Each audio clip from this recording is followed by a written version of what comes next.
بسم اللہ الرحمن الرحیم۔ روزے کی حالت میں بیوی سے گلے ملنا۔ رسول اللہ صلی اللہ علیہ وسلم کا فرمان۔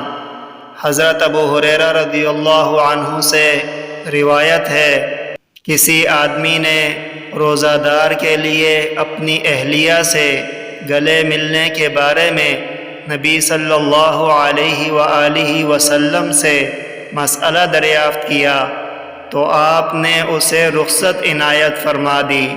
پھر ایک اور آدمی آیا اور اس نے آپ سے مسئلہ دریافت کیا تو آپ نے اسے روک دیا۔ جس شخص کو رخصت عنایت فرمائی تھی وہ بوڑھا آدمی تھا، اور جسے روک دیا تھا وہ ایک نوجوان شخص تھا۔ رواہ ابو داؤد۔